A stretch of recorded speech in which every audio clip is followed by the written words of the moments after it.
We are troubleshooting, and what I want to do is I want to thank everyone who's already here. We have General Buchanan. He's troubleshooting his screen. If you remember, he played one of the commanders during the documentary. And what I want to start out with is asking everyone who's here within the sound of my voice, what was your initial reaction at the conclusion of the film? What were you feeling? Well, I'll start. Initially, I was a little confused as to the playing the narrative versus, hey, this is what we're gonna do, this is what we're gonna say, so I actually had to go back and start all over to get the gist of what they were trying to do. I thought it was overall, I liked the concept, but the way how they narrated, I felt, wait a minute, are they acting just this way, or are they telling them what to say? I got confused back and forth. So I had to go back and start all over once I realized what was going on. Okay. And then once you started over, did it become clear? Then I got the gist of what it was trying to do. In fact, after the whole thing was done, I sort of got digest the whole thing. Then later, before 24 hours, I want to watch it again so I can watch it with my wife. So I want to get her thinking. But then he won't let me watch it again second time. Oh, no, it wouldn't. Oh, okay. Yeah. So I said, okay.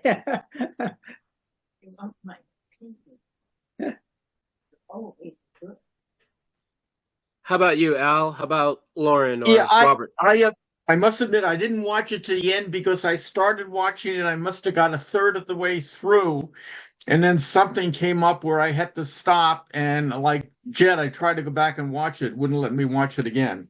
Yeah. Oh, okay. Based on the content that you consumed, what were your initial feelings? Well, I think it was what's the right word? It's a kind of conspiracy kind of theme. Take over the government with the military and whatever after the election results. Was that what I was getting out of it? Chuck, I'm asking you to comment, or just maybe explain a little bit about my role and then what brought me to it. And then, I just watched this movie a couple of days ago for the first time, even though I participated in this thing right about a year and a half ago. Wow, that's interesting. I'd like to hear your point of view. Yeah. Yeah. Am I okay to go ahead, Chuck? Even if you guys can't see me, sorry. Yes, sir. That's all right. We can hear you good. Yep. Okay, good. So I got asked by Vet Voice to participate, and the major reason they asked me to participate, well, actually, there's two. It wasn't because of all my time in Iraq or Afghanistan or those kinds of things. It was because of two different jobs I had that kind of brought together some expertise that they were looking for in this war game. And the two jobs where I was 2013 to 15, I was the commanding general for the military district of Washington and Joint Forces Headquarters National Capital Region. Now, you see that guy on TV a lot because, anytime the president goes to Arlington for a cemetery to lay a wreath or something, I was his escort. So I participated in a lot of ceremonial things and these kinds of events. But what you don't see and probably don't know is that I was responsible for the Joint Force military operations in and around Washington, D.C. And so anytime we have, for example, a State of the Union address, we have a fairly large military joint task force on hand. It's not on camera and not really known to the public, but we have, civilian, or we have members of all four military services around the Capitol able to provide some electronic jamming of cell phone calls so that you couldn't have an initiation of an improvised explosive device. We have a combat air patrol overhead. We have a special response force in the basement of the Capitol. We have medical teams on standby. We even have a chemical, biological, nuclear, radiological nuclear unit on standby ready for decontamination. The people that we would, and of course the risk with a State of the Union address is we have almost all the heads of our government, both houses of Congress, the executive branch, the Supreme Court, all these people in one building at one time. So it's fairly significant risk.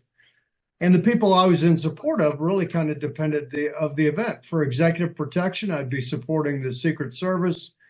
For security on the Capitol itself, usually the Sergeant at Arms, and by extension the Capitol Police. If there was an emergency, I'd be supporting FEMA. If there was a crime, I'd be supporting FBI. And we in the military were always in support, but I understood all these relationships in and around DC. It was largely based on that experience that I was asked to go back to the Capitol in mid-January of 2021 and be part of a team that looked a little bit at what happened on January 6th, but more importantly, look at potential security risks at the Capitol itself and of U.S. members of U.S. Congress, both representatives and senators, not just in and around D.C., but also when they're traveling. And we did an extensive study for about 6 weeks, back brief all members of Congress. And, to my great satisfaction, they passed quite a bit of legislation and appropriation for revising some of the problems that we found with respect to Capitol Police or intelligence sharing or physical security. We found a number of things that we kept out of the public report because we didn't want to invite problems, because we found some real vulnerabilities, and we shared those with the Sergeant at Arms as well so that they could begin to fix those. Also, in my last job in the military, I was a commander of U.S. Army North, or 5th Army. And in that role, I was also the Joint Forces Land Component Commander for NORTHCOM. And so even though my number one priority was always Homeland Defense, I had a lot of responsibilities on what we call defense support of civil authorities. Whenever we asked the military to do something in the homeland, if it was land domain, they were generally under my command. So I led the military operations to 5 major hurricanes in support of FEMA, and that was Matthew. 2017 was a banner year. We had Harvey, Irma, and Maria in Puerto Rico. I commanded all those troops down there. And then 2018, we had Florence.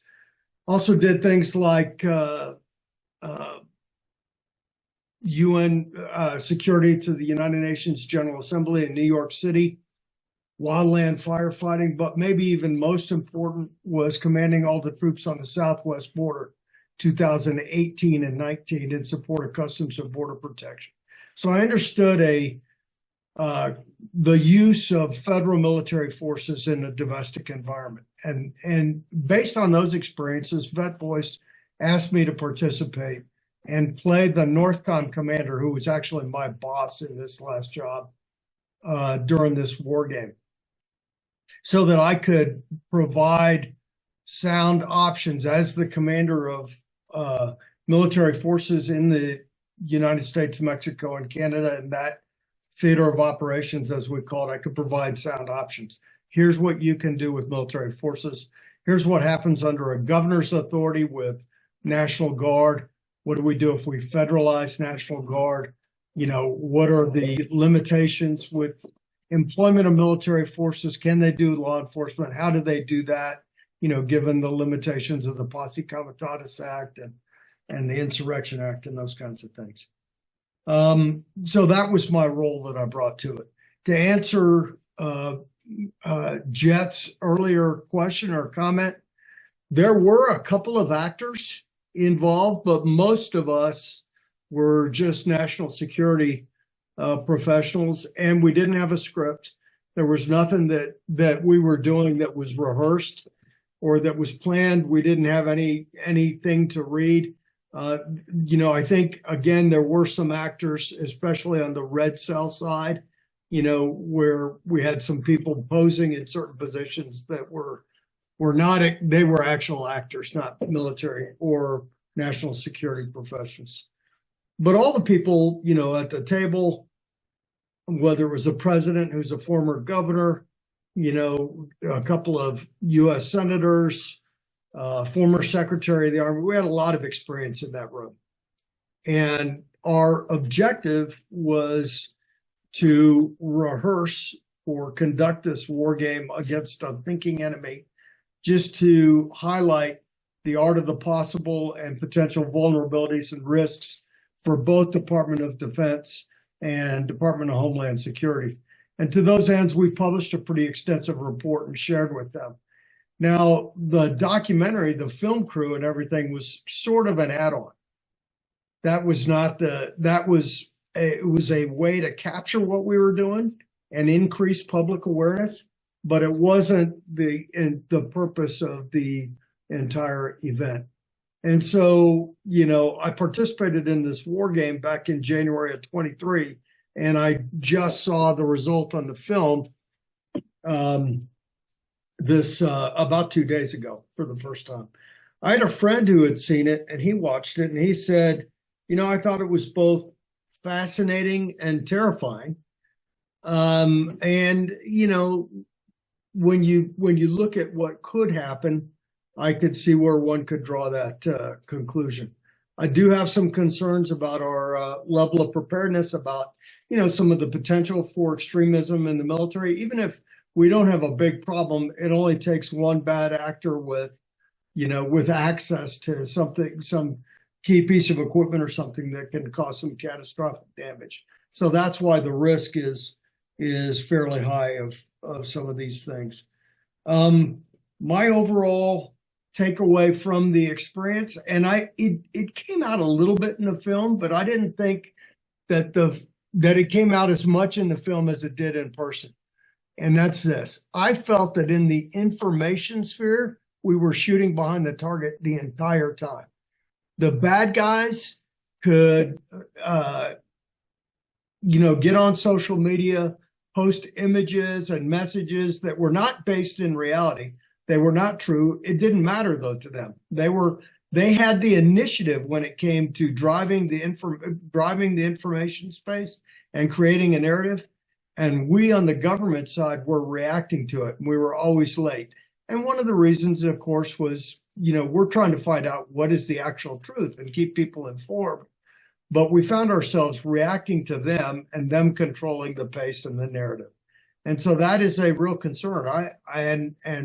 There's lots of different ways that you can try to get at that. But as we know, our adversaries aren't bound by telling the truth. All you have to do is look at the interference of both China and Russia in our last election, posing, and influencing U.S. social media, posing as somebody else. And then we all end up reacting to that. So I think the information space is a real concern. I'll pause there. I've been talking a lot, but I want to be available for questions if you have any. That's an amazing perspective, and I appreciate it, sir, for you sharing. I had Bill and Michael join. We were just listening to General Buchanan, who played the Northcom commander in the movie. And I'd thrown out a question while we were doing some troubleshooting of what people's initial reaction was at the conclusion of watching the film. You know, what were your thoughts? What was the most impactful part of the movie for you?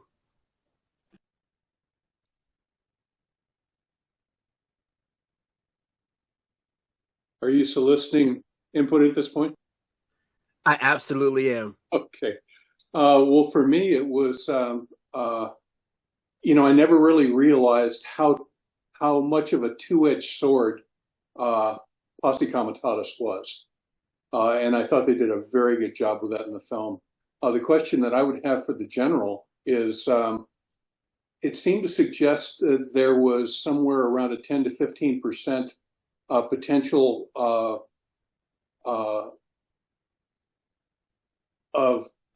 active duty troops to go rogue, not just extremists, but 10 to 15% to go rogue. I'm wondering where they came up with that estimate. Yeah, so, first of all, let me be clear. I've been retired since 2019. I mean, I'm still very active and doing a lot of things, but I've been retired from active duty since 2019. So I don't have the latest figures, but I can share with you that, extremism in the ranks is not a brand new thing. I mean, I remember when I was a battalion commander in the 101st Airborne Division in 1999, and we're walking through barracks rooms and looking at individual soldier tattoos for gang affiliation or Nazi symbols, what's on the posters on the wall or inside the wall lockers, all these kinds of things. And we found very, very little, but it's not new. It's been around with us for a long time.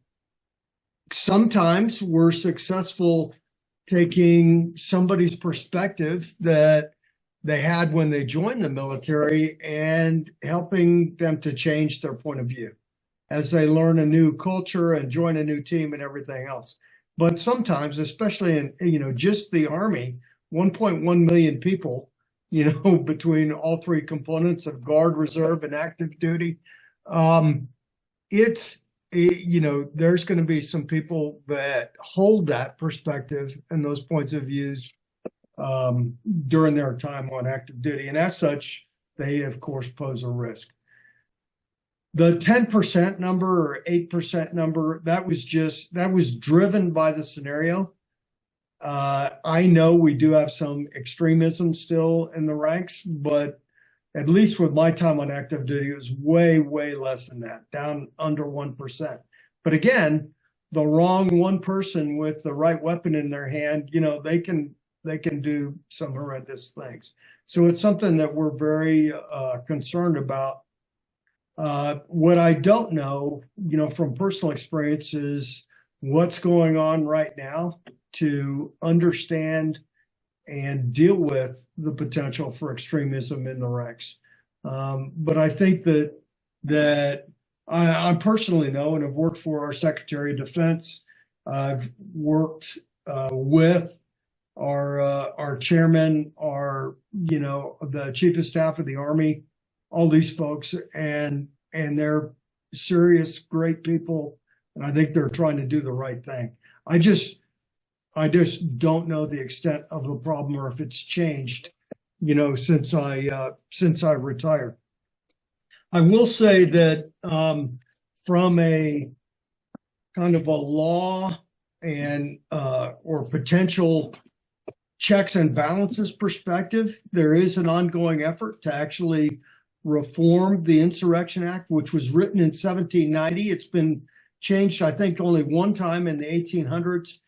And that's separate from Posse Comitatus. So I'll talk about both of those briefly. But the Insurrection Act is a means that the president can use to bring military forces, generally federal military forces, but they can also the president can take the National Guard and federalize them and turn them into federal forces and employ them in a law enforcement role. And so we think, of course, like we should, that this should be a kind of a last resort and a desperate thing.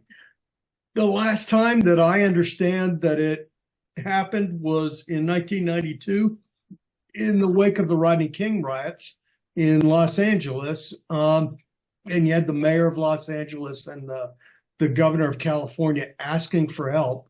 And so the president sent in federal military forces out of Fort Ord, California to help, essentially do riot control. They weren't doing what we might think of as law enforcement tasks with arresting people, but they were doing that. But it has been used, and I can't remember if this was actually an employment of the Insurrection Act, but this is the kind of thing it can be used for good. If you go back to 1957, Little Rock, Arkansas, the federal government decided segregation in schools is unconstitutional. We're going to integrate schools. The governor of Arkansas initially welcomed that and had, or at least publicly did so, and had deployed National Guard around the school in Arkansas where you had the Little Rock Nine, who were going to be the first African-American students in school. And then he disbanded, or took apart the cordon from the National Guard and refused to help. And President Eisenhower deployed the 101st Airborne Division down there and also federalized some of the National Guard and used them for security so that they could, in fact, attend school and comply with this federal law. So that's kind of what the Insurrection Act is about. We think about it as active insurrection, but it can be even employed in a law enforcement situation like that. Now, Posse Comitatus came to us in the wake of Reconstruction after the Civil War, and we had military forces under the command of General Grant throughout the South, forcing Reconstruction and reintegration. I just read a recent biography on Grant. It's called American Ulysses. I highly recommend it. It's wonderful. It goes through all these things that he's struggling with on how do I protect what they call freedmen. And so the U.S. government, and in particular the military, who really were the only force that had the capability, imposed their will on the southern states to force reintegration and reconstruction. And then there was, as you would understand, a lot of resentment about that. And one of the results was Posse Comitatus Act, which says that the military can't be used for law enforcement in a domestic situation unless, again, you have some special provision like invocation of the Insurrection Act. But I got to say there's some gray areas, and I'll just give you one example. There was a thing implying this in the film, but it didn't go into a lot of detail, so I'll try to explain. It was a soundbite there, and you might not have caught it. But like I mentioned, I commanded the military forces, about 6,000 soldiers and Marines. We had a couple of airmen too, but mostly soldiers and Marines that were deployed to the southwest border from San Diego to Brownsville. And we were there on a mission to support U.S. Customs and Border Protection. We were doing all kinds of things, helping to reinforce obstacles, putting wire on the wall, things like that, but also helping with communications, with medical support. We provided helicopters for airlift of Border Patrol agents, a number of things like that. And we also had a lot of military police. And I want to share this part with you. Whenever we deploy in the military, we have what we call rules of engagement if we're overseas, or in the domestic situation, is rules for use of force.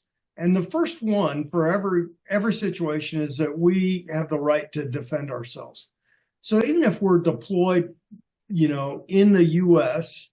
in support, in this case, of Customs and Border Protection, we can defend ourselves. If we're shot at, we can shoot back, and we can protect ourselves. That doesn't mean we're doing law enforcement tasks, but we can do that. However, that protection doesn't extend to anybody else. That extends to us in the military and ourselves, as we can protect ourselves and our fellow troops. Well, the Border Patrol wanted us to be able to protect them. You know, if one of their federal agents was getting ready to get killed by somebody coming across the border or storming a gate or something, they wanted us to be able to use lethal force to protect that Border Patrol agent. That actually required a presidential directive. And so it went up. We got the presidential directive.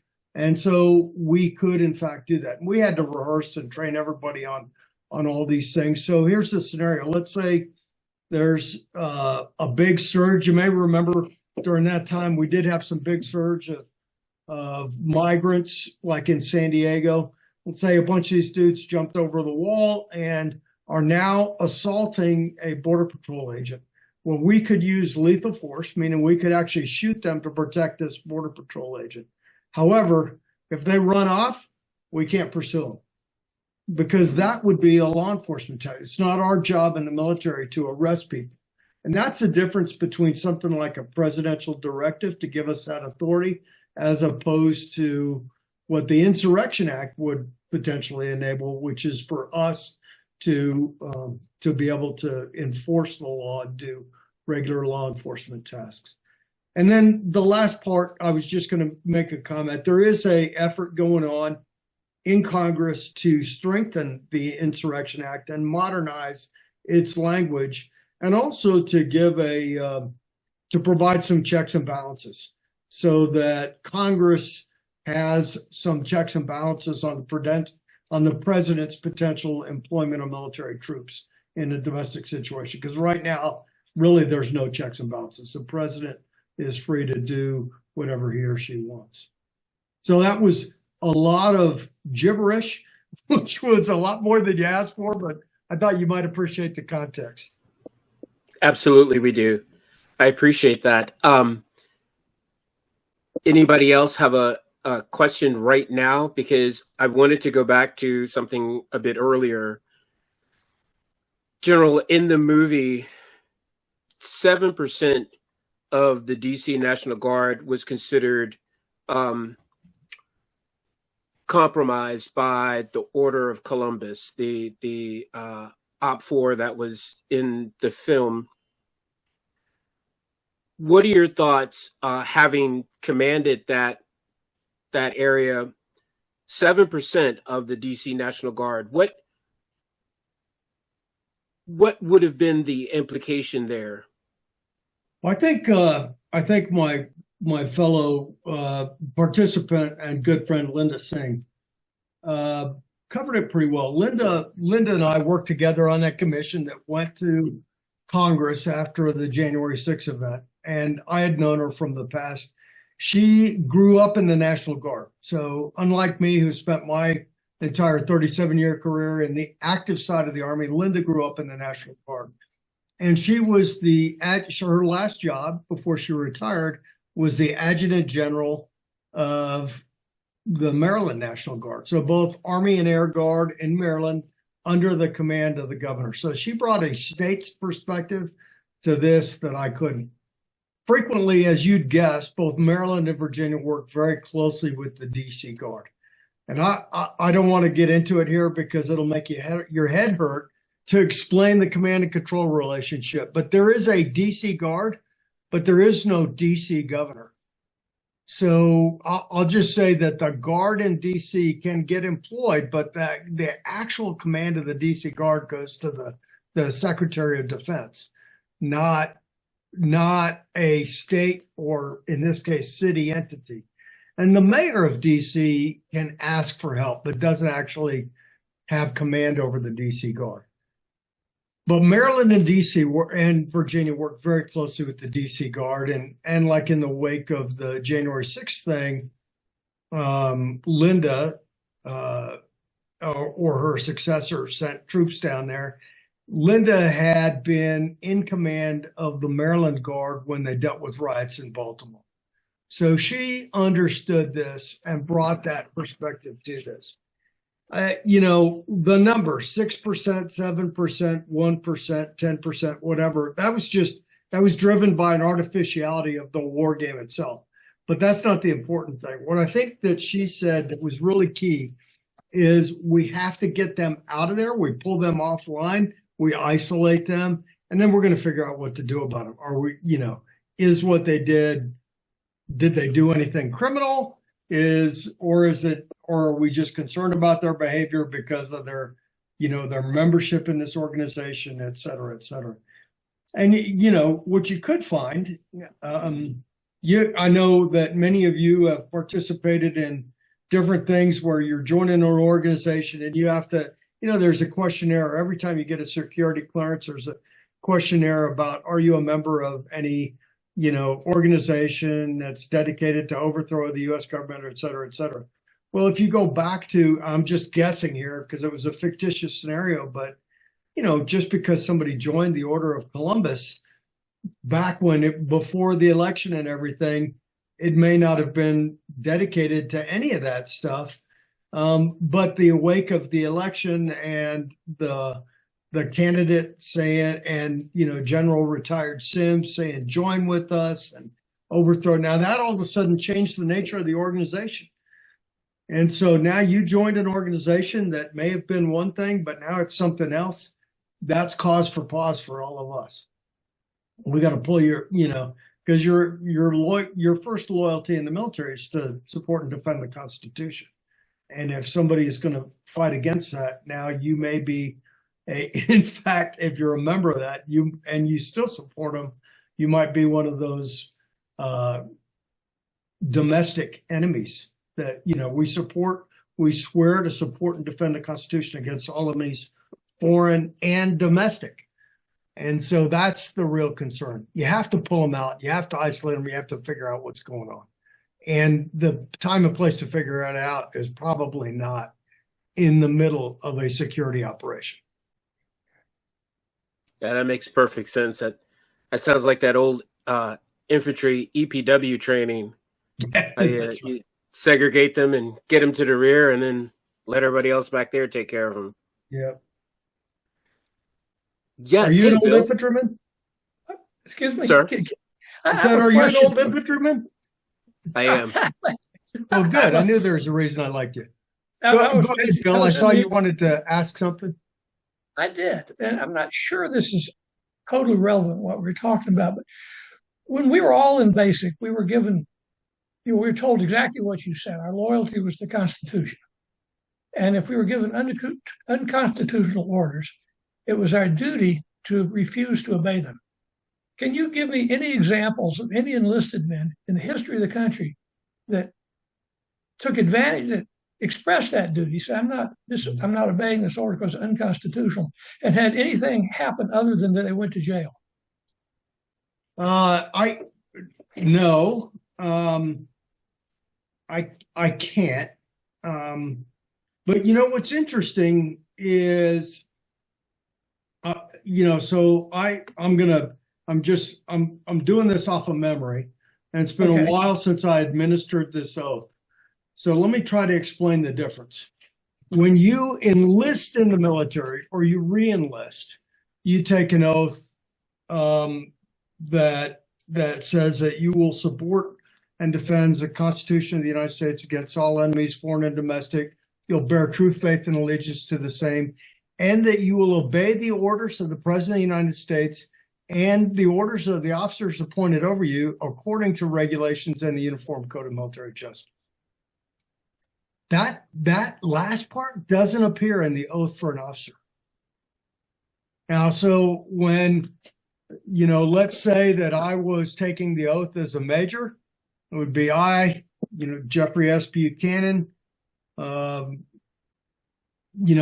major in the Army of the United States, do solemnly swear I'll support and defend the Constitution of the United States against all enemies, foreign and domestic, and I'll bear true faith and allegiance to the same. That I take this obligation freely, without any mental reservation or purpose of evasion, and that I will well and faithfully discharge the duties of this office according to, blah, blah, blah. So it's different.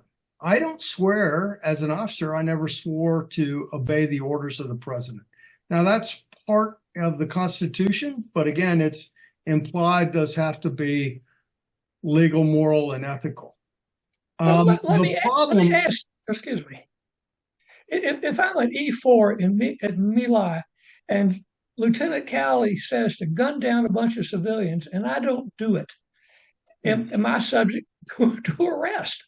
No, you should not be, because that was an obviously illegal and unethical order. In fact, you may remember, I think his name was Hugh Thompson, or maybe, let's see, Novacell, maybe Warrant Officer Novacell. I can't remember. I think what we used to call Fort Rucker is now named after the warrant officer who flew in and stopped it. He flew in, landed his aircraft, and stopped some of what was going on in My Lai. And, you know, even though technically Cowley was senior to him, and Cowley's chain of command, both company commander and battalion commander, were at least allowing to go these executions to continue, this guy stopped it in the middle of it. And so I think, again, I'm not a real historian here, and I haven't studied the My Lai case a lot, but if I remember correctly, Cowley was the only one that was tried. But, you know, you could have tried many of those people who were following illegal orders as well. And I can second guess whether an order is legal. Let me say one thing, and I'll come right back to you, Bill. Okay. So I haven't, that I can think of, I haven't really received illegal or unconstitutional orders, but I've gotten a lot of stupid orders. And so then even then you got to sort out. I'll give you a quick example.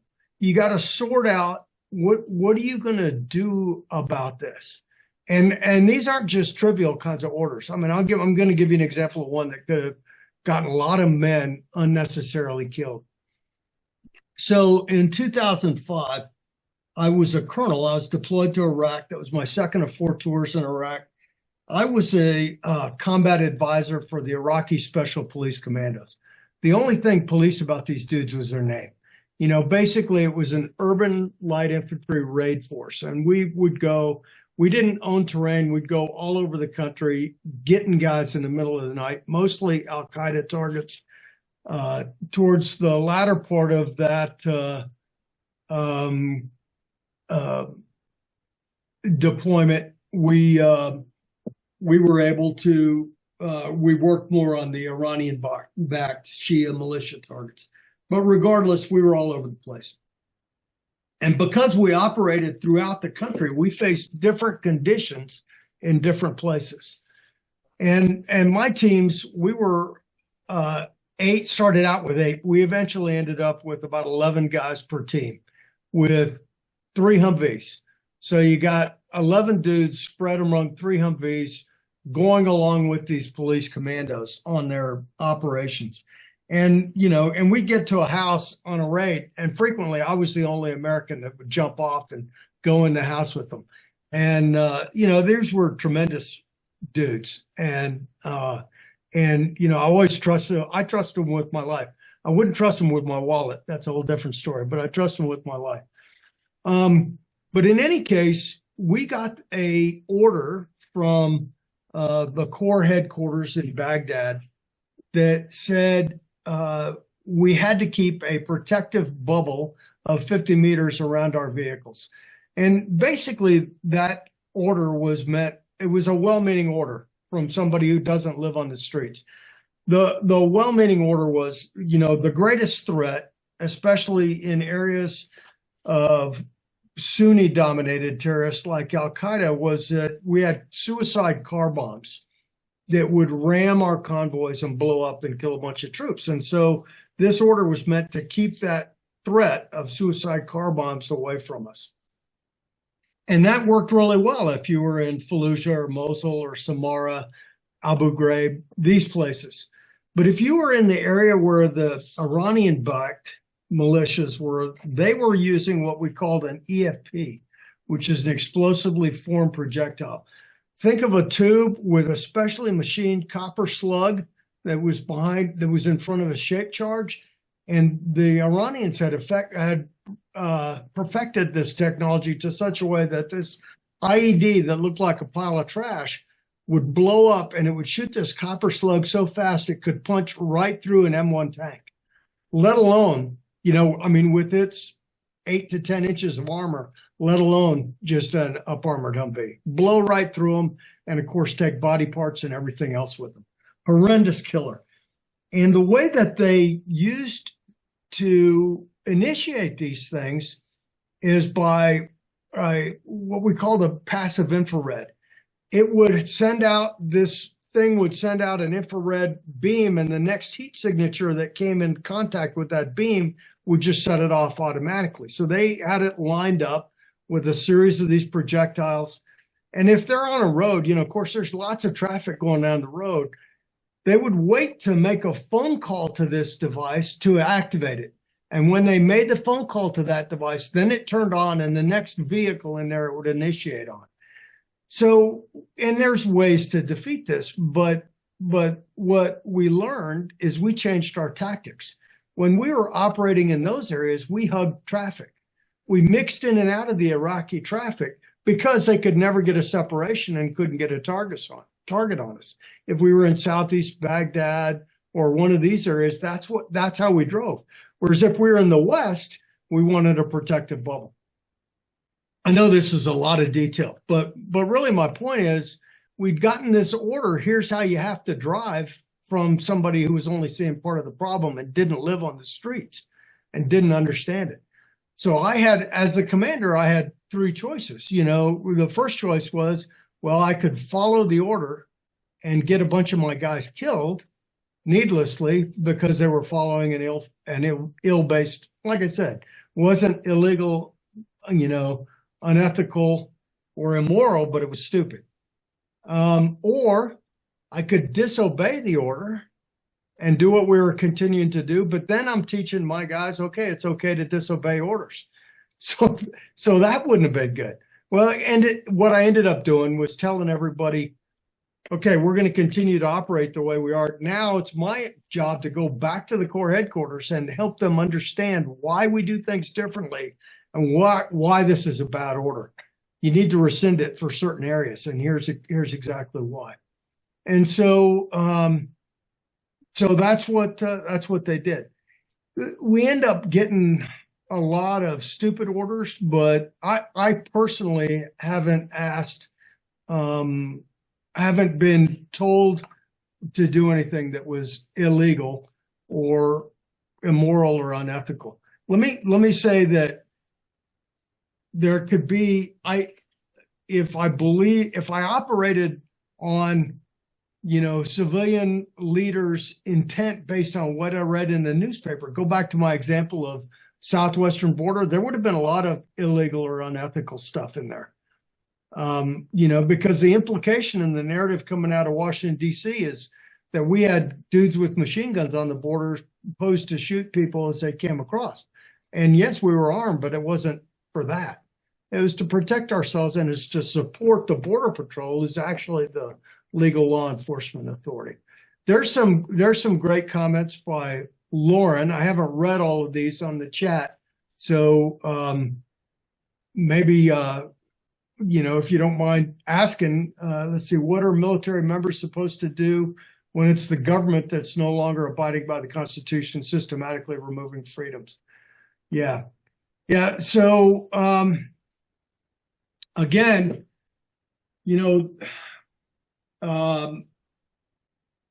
and you use the example about social media and everything. Again, what we do and what we're allowed to do as private citizens and what we can do in the military and uniform are not exactly the same thing. The way I used to look at it myself was, I was here to defend First Amendment rights, but when I became a member of the military, I also gave up some rights. That doesn't mean that I wasn't allowed to vote. Didn't mean I wouldn't be allowed to be a member of a political party, but I can't attend a political party in uniform. Some kind of party event in uniform by regulation. But I also think it's by a positive intent, which is to try to keep the military out of partisan politics. And so, but when, that doesn't mean that I think the nature of your question is valid. So what if you're getting unconstitutional orders? And then I think we have a right to stand up and do the right thing, what we believe the right thing is, in concert with the Constitution. And Chuck, I saw it. Can you ask in a military context? Is that what you were referring to in chat? Yes, absolutely. And Lauren, please feel free to come off of mute if you want to ask a follow-up or for clarification, if you're able.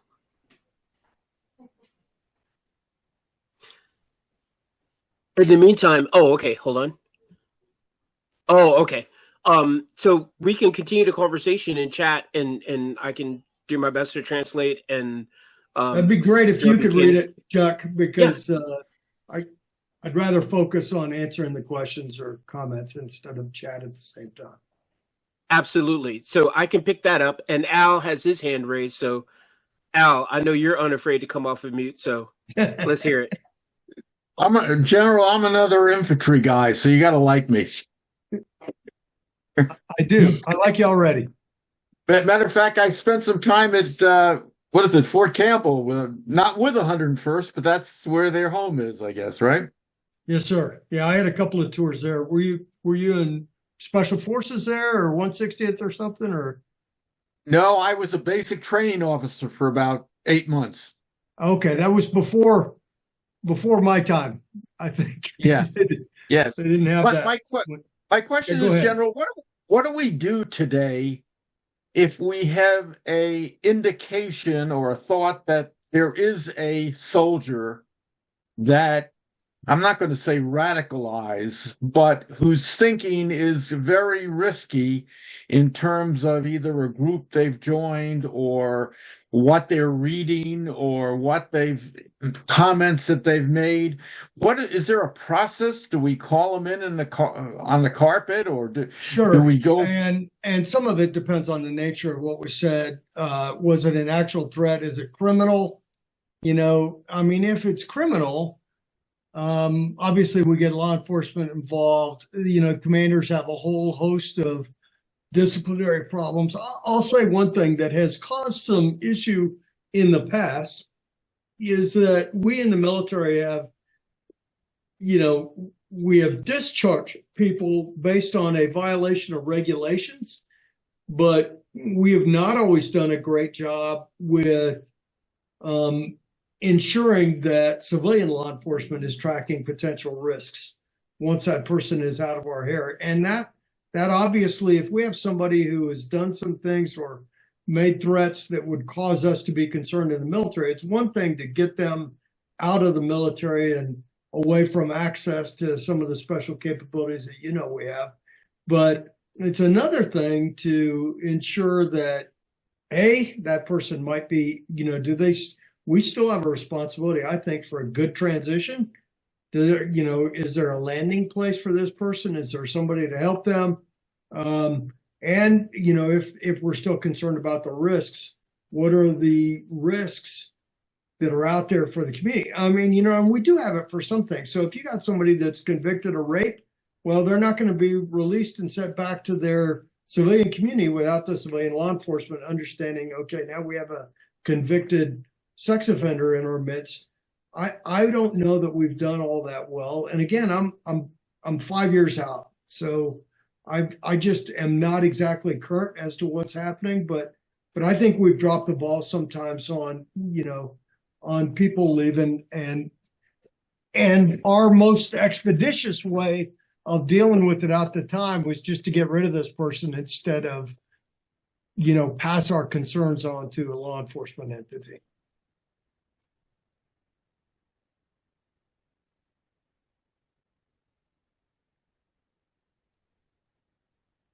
Al, did that cover it for you? Yeah, it did. Thank you. Okay. Outstanding.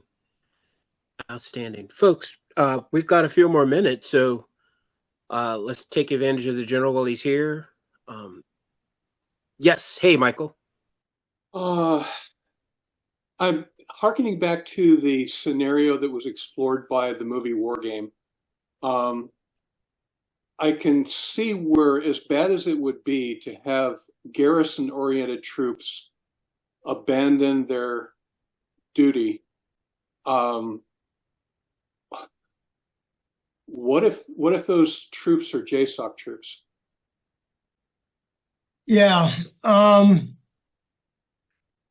Obviously, so I think that was there was one incident, I'm not sure if you caught it, where we had 12 guys from Tampa, MacDill Air Force Base, say that, they were aligning with the Order of Columbus and these kinds of things. And at first blush, you think, okay, 12 dudes on a huge base with 2 different combatant commands, that's not a big deal. But it ended up, the actual scenario was, I can't remember if it came out, but they were they might have been a Special Forces A team that was down visiting, their higher headquarters in SOCOM, and so actually, if it's a Special Forces A team, that would be in JSOC. But I get your point exactly. What if it's a squad of Rangers or,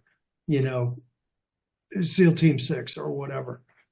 I think the biggest concern is the flash concern is when you have a unit. For me as a commander, what I'd be most concerned about is a coherent unit. It's not 2 or 3 guys that are radicalized, because it's relatively easy to isolate them. But if you get a squad, that just happened before they made this public, happened to go down to the arms room and draw their weapons, and all of these kinds of things with coherent leadership and a chain of command, that to me is a whole different order of risk. And you may remember, so one of the things in the scenario was you had this guy, Lieutenant General King, who was an actor, by the way, I think. But he was a base commander, and he was in his role as a commander on active duty, he was telling his troops to essentially join up, and that the Sims and the Order of Columbus and those folks, Strickland, I think, were the actual winners of the election, and it was their duty to follow the Constitution. And so, if you put yourself in that, now say you're part of that guy's command and you followed this guy and you trusted him and everything, and he's using your own oath against you, essentially, by invoking that in loyalty to the Constitution, that to me would be incredibly dangerous. It's easy for me as a retiree to say, oh, that would never happen. But I don't know. I mean, I would like to think that none of my peers would have done anything like that, but you just don't know.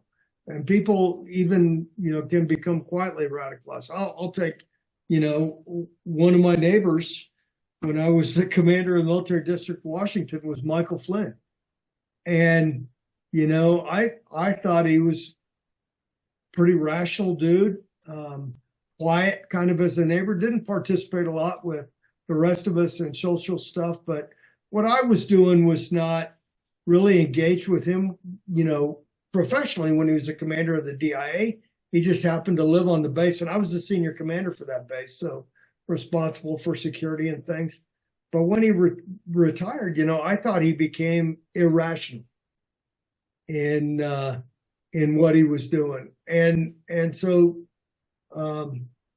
personally, my belief is that, and this is personal, it's not about, what your rights are, but I think especially as a general officer, I think, you should try to stay out of partisan politics. I think it's completely okay to be, to accept an appointment, like Secretary Mattis or Secretary Kelly, both former 4-star generals in the Marine Corps, great dudes. I know both of them, both very honorable men, and they both, were asked to continue to serve and chose to do so.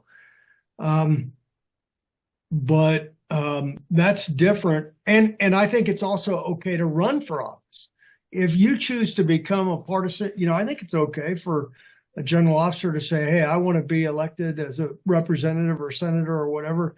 That's okay from partisan politics. But I don't think we belong up on stage, endorsing somebody. And I know technically, illegally, we're allowed to do that kind of stuff, but I just don't think it's appropriate because they never introduced Mike Flynn as Mr. Flynn. He's General Flynn, right? And so now all of a sudden we create a situation to where it looks like the general officers, the senior leadership of the military, are potentially politicized, which should not be the case and would not be inappropriate. That makes perfect sense. And Al, before I go back to you, I wanted to clarify Lauren's question because she came back and she clarified it, General. If military members take an oath to defend the Constitution, yet the government is dismantling and not abiding by it, are they not required to fight the government? And that ties directly back to what you were saying the opposition leader in the scenario was doing, right? He was using the oath against them. Yeah. And so first of all, I do agree with Lauren's question or his comment. If the government in power or a part of the government in power or one of the branches, with Supreme Court, Congress, or somebody is not acting in accordance with the Constitution, then, certainly we should act. And there's a question of, okay, to what extent is it okay? And you start to get down on the law enforcement and, whether or not we have the authority to force laws or fight with arms. But certainly it's, our oath is to support and defend the Constitution. And that's what, again, was so, I think, used with great skill by the Red Cell in this, is making it seem like, the Constitution was being violated by the incumbent, president-elect or current President Hotham. But I agree with the basic premise. If, we're there to support and defend the Constitution, if it's being violated, we got to stand up and do something. Okay. I'm sorry. I think I've maybe misunderstood something. To answer to my question, you seem to say that my oath was to follow orders. And you just told Lauren that our oath was the Constitution. Which did I get wrong? No, I'm sorry that I oversimplified it, Bill. Okay. What I was trying to say is that every soldier takes an oath to support and defend the Constitution. Okay. Every brand new Marine, every airman, every sailor, everybody does that. But the difference on the officer's oath is we expect the officers, the senior leader level of leadership in the military, to actually sort through what's an legal and illegal order and help translate that.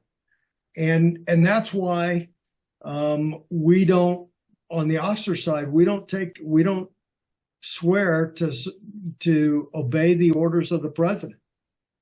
See, now we put you in a little bit of a tighter block that is actually more confusing potentially as a new enlistee, especially if you get an order from the president that is against the Constitution, right? So I don't think it's clean. I think I'm not an expert on ethics. And again, that I know of, I never got I never got an actual illegal order or unconstitutional order, but I got a lot of stupid ones. over time. And then it's up to me to try to sort through that. I think that if I was reading between the lines, sometimes, civilian administrations will say things to the press and make it, or in a speech, and they'll make it seem like this is a policy. Yeah, but that may not be actually legal, or that may be unethical, or it may be unconstitutional. If I took that as an order and acted on it, then I believe I would be in the wrong. And so I got to, as a member of the military, I got to keep trying to do what I believe the right thing is. So I think Dave raised his hand. I had Al's hand raised earlier. No, Al, did you? Go ahead, Dave. Let Dave go first. Okay, awesome. Thank you. Dave, if you're speaking, you're muted.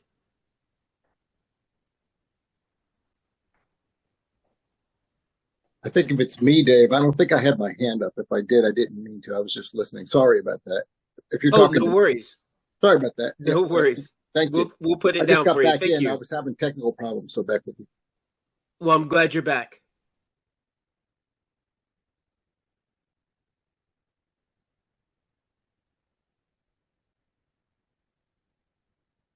Go ahead, Bill. Yes. I want to keep hammering on this, but so back, you think you just told me that it is my duty as an enlisted man for the Constitution, and surely there are enlisted men who've exercised that duty in the past. Have any of them gotten away with it, or have they just been slapped down? I know. My question is, does the system really allow that, or is that just wordplay? Well, I thought, and maybe I didn't answer it clearly. I just don't. I'm not a huge student of all aspects of history, so I don't know. I don't know what has been done with. I don't know of cases where somebody said, "I am not going to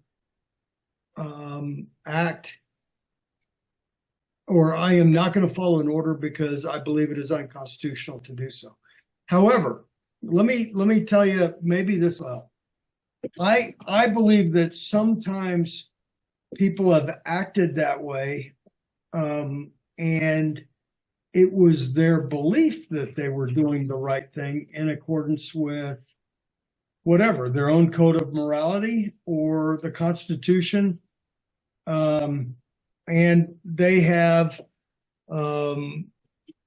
acted in ways that were counter to law or whatever, and they did get in trouble for that. I'll give you a case. I was actually the General Court Martial Convening Authority for Bradley Manning. And you may remember, and in fact, I was deployed to Iraq the same time he was. He was an intelligence analyst, and secretly he was downloading all the top secret things he could on CDs inside skiffs, the compartmentalized intelligence facility, and then taking them back to his room at night. And in the end, and these weren't just military top secret files, there were also State Department cables and all kinds of things. And then he shared them all with WikiLeaks. And his belief was that he was doing the right thing because what we were doing in the United States military, what we were doing was criminal. It was, in effect, a war crime, and would have been, against what he believed was right. And so he was trying to right the record by getting somebody else involved to stop this. And he was convicted in a very fair court-martial and received a punishment of 35 years. I will share with you that, as a convening authority, although, I appointed the members of the court, I didn't sit on the panel or anything. But as a convening authority, I got the appeal from his lawyer, request for clemency. And part of that is I had to spend about 20 hours in a skiff reviewing all this classified information that he had leaked and sent to, he didn't just leak it. It's not, he sent it directly to WikiLeaks to publish. And I thought that he received a very fair sentence at 35 years. And so, that's a case where, I mean, what he was doing was not in accordance with the Constitution, but he believed he was following a higher calling, if you will, and what he was doing was the right thing. So Okay. Bill, Thank I know you. you're not happy with my answer, but I don't No, have an I'm not. answer to tell you people did or didn't, and whether they got in trouble for it. I just don't know. Okay, I appreciate your answer, and I don't think you dodged the question. Yeah, I'm trying to answer it. I just don't know. Okay. Dave, do you have your hand up again, or? Okay, then if my hand is up, it should be down, but I'll go ahead and ask a question. So, I want to ask about the secondary effects of the Manning case. So you have people who believe that my morality says that I have to expose this, and they go ahead and they expose it. And the secondary and tertiary effects of that are someone down the line is exposed. Having worked overseas with our great partners there in the intelligence community, they get exposed. I mean, people literally lose their lives. I think that gets overlooked in the conversation sometimes because it just gets down to this morality issue on the first order. Any comments on that in the second order, and any consideration for that when you're? Well, that's exactly that was my frame of reference when I was reading. When I was looking at all this video and reading all this material that he had released was exactly that. What's going on with my partners in the three-letter intel agencies? What's going on with the Department of State? Some of these cables, of course, they're very sensitive because it's a record of a conversation between, say, our ambassador and the head of another country, and what our ambassador thinks of that afterwards, because we're trying to inform our policy. But as you could imagine, not everything that our ambassador would say about every head of the country around the world is going to be real flattering. So then when we make that very public, in fact, that damaged our relations with the country for years. And it happened not just with adversaries, but with friends as well, because these assessments are supposed to be very frank. And that doesn't even get after, like you're talking about, with intelligence. Part of the problem with the intelligence secret that he exposed was not just here's the actual intel, but it included sources, which then puts all the people who collected this intelligence, especially if it's human intelligence, at great risk. And again, so from my perspective, what 35 years was very fair. And in fact, you could argue that much more than that. Now, as a convening authority, you don't have the authority to add to a punishment, but I could reduce it. And I decided not to reduce any of it because I thought that he really got a fair shake given the damage to the security of the United States. Later on in life, President Obama, I think it was, commuted his sentence. And honestly, I was okay with that. Because he didn't pardon him. Pardoning him would have really pissed me off. He didn't pardon him. He just said, okay, we're not going to keep you in Leavenworth any longer. Go live your life. But you're still a convicted felon with these things. Thank you. That's helpful. Thank you, General. That was great clarity. Al, did you have your hand raised? Yeah, tidbit of information. Captain Medina at My Lai was also court-martialed. Okay, great. Yeah, he was the company commander. He was Callie's company. Yeah, but he was acquitted. Okay. He was acquitted.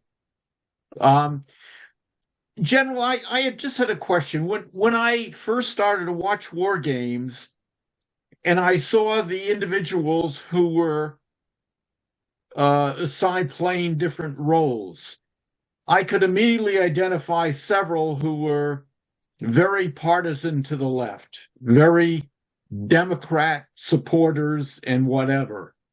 And my first thought was, oh my God, we got a biased movie here. And I know it's going to be biased towards the liberal side. Did you get any feel for that? And do you think it should have been done with just strictly actors where you have no idea where they're coming from? Okay, so there's a lot of parts to that question. Let me jump in. First of all, I am adamantly nonpartisan. In fact, what I say to my political friends is, I don't trust any of you. So it doesn't matter what party you're in. But honestly, I just got I was reviewing all the propositions for my own ballot, and I am going to vote like I always do for both Republicans and Democrats. I'm probably going to vote for an independent in one of the cases here. So I always vote a mixed ticket, and I am not a member. When Vet Voice asked me to do this, that was my condition. Was I am not going to do this if this is running down a partisan lane. Now I'm going to talk to you about Wes Clark in a second. But I'm not going to do this if this is a partisan thing. And if you ever ask me to endorse anybody or say anything public about this political party or that political party, I'm out. Because I don't think it's appropriate. I've already explained that perspective. But as you know, some of the people in that room so most of the politicians, I think, I'm guessing Heidi Heitkamp and Steve Bullock are both Democrats. Steve Bullock was the governor of Montana, and Heidi was a senator from North Dakota. I'm not even positive because I got to be honest, I don't follow that stuff. But I think they both were. And we had a senator, I'm having a brain cramp. He played the attorney general from Alabama. I'm guessing that he was a Democrat. Doug Jones. Say again? Doug Jones. Doug Jones. Yep. So there you have it. Wes Clark, you may remember, so Wes Clark was the SAC hero, Supreme Allied Commander of Europe, Commander of NATO, 4-star general from the U.S. side. And after he retired, he was one of those guys that chose to run for office. And he ran for president. And I don't remember what year it was. This must have been 1990s or so, somewhere in there. But he never made it, very far out of the primary. But he was he ran as a Democrat. Vet Voice talked to me about reaching out to Wes Clark because we had, they didn't have a connection with him. And I had a potential, even though he's far older and far senior to me, we had walked some of the same terrain. So I knew that because of some of the places we'd served, I could get him involved. Why did I want to get him involved? It had nothing to do with the fact he ran as a Democrat when he was a military retiree. It was because I thought that he had sat in the tank as a combatant commander and could be an effective role player as the chairman. So I also asked another friend of mine who served as the number 3 guy. He kind of came up from the ranks and eventually entered the political appointee side, got him involved to be the FEMA administrator. I think he was only on camera once and never had a speaking role, but he participated. Another, I don't know if this guy's a Democrat or Republican, honestly, but he didn't come to his position in FEMA that way. Linda Singh, who I, had recruited essentially for this. Once they asked me to do it, I thought, man, we got to have somebody who understands the Guard to play the chief of the National Guard Bureau. And, she had been very close to Larry Hogan, her governor, when she was the adjutant general. In fact, I think he appointed her. And Larry's a Republican. You know, we had a secretary of the Army, a former secretary of the Army. We had people from both sides, from the Trump administration, from Bush administration, from the Obama administration. We didn't have anybody from the Biden administration because we were all old, you know, past folks. So I can tell you that, you know, again, from my perspective, it wasn't about Democrat, Republican, and I would have been out of there if it had been. Well, General, I did see Colonel Vidman. He was in the movie, and Yes. it's well known he's very partisan left, and even went on to become a contributor at MSNBC. So Yeah. he's, you know, that when I saw that, I said, "Uh-oh." Yeah.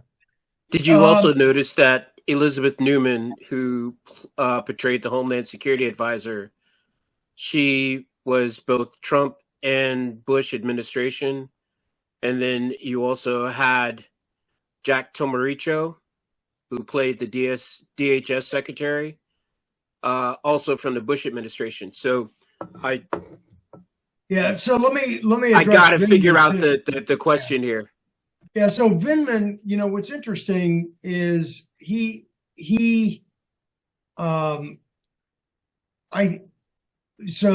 and I've talked to Alex some and everything, and I know, you know, he was on the National Security Council.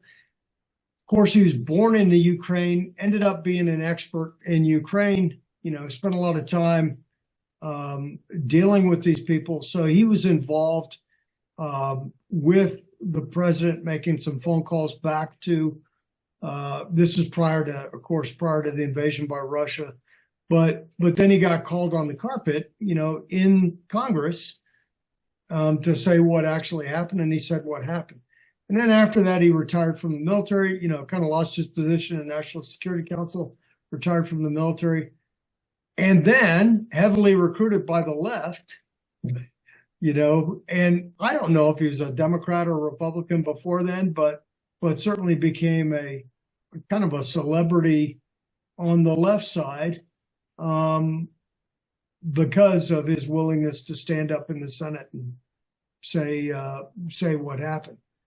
And I don't know what his relationship is with MSNBC. You know, I've appeared on all of them: MSNBC, Fox, Newsmax, CNN, BBC, The Guardian. I mean, all these different things. But I don't know.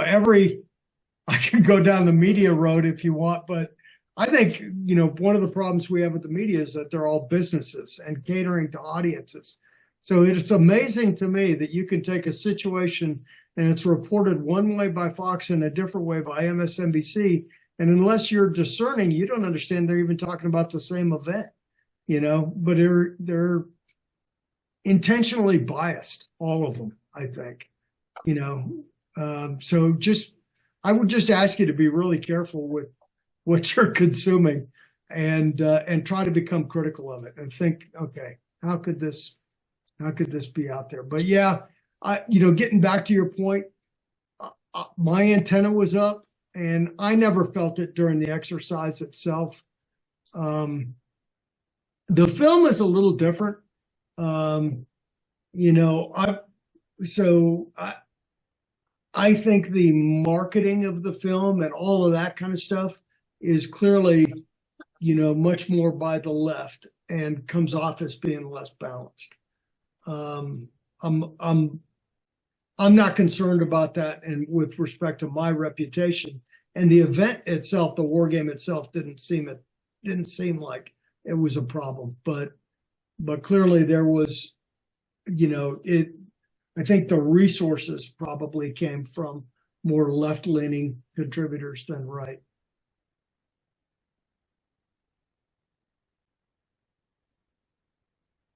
Is that good for you, Al? Yeah, no, I appreciate that. Thank you. Cool. Hey, folks, 2 minutes to the bottom of the hour. We have been enthralled by General Buchanan's expertise, and involvement in the film that we all consumed, and his both professional and private thoughts. So I want to extend a hearty thank you so much for your participation, General. It was really great for you to take this much time out of your schedule on a Sunday to share with us old infantrymen and other supportive branches of the Army. Really appreciate you being here, sir. Yeah, thanks, Chuck. Hey, I got to tell you, so I don't know if we have any Marines on here, but I love Marines. And every time I participate in a ceremony with Marines, I love to say to them, you know, and I've worked for Marines and had them work for me too, and fought alongside them in combat. But I always say, you know, to me, I always look at Marines like biological brothers. There's nobody that I want more with me in the dark alley in the middle of the night if things are scary, but nobody I want less with me when we sit down to dinner and there's only one piece of pie left. And there it is. Well, there it is. Okay, well, look, thanks, guys. It's been an honor to participate with you. And hopefully I added a little bit of clarity and some background. You know, and if you have follow-ups or anything, I'm available. You can find me. The other thing, you can find me on LinkedIn. I do generally a weekly post on leadership and those kinds of things. And sometimes the lessons come from weird places. I work every summer as a deckhand on a charter boat in Homer, Alaska, mostly, you know, so that I can bring home a lot of fish, but it also keeps me grounded when I got to bait all these people's hooks and everything. Anyway, so I get some leadership lessons from that as well. But find me on LinkedIn. If you want to come fishing in Alaska, I'll bait your hooks. Thanks, Jim. Outstanding. Outstanding. I truly appreciate that, sir.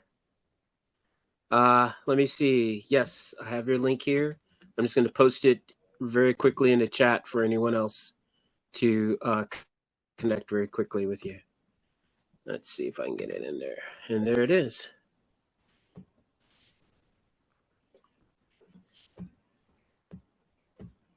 Outstanding.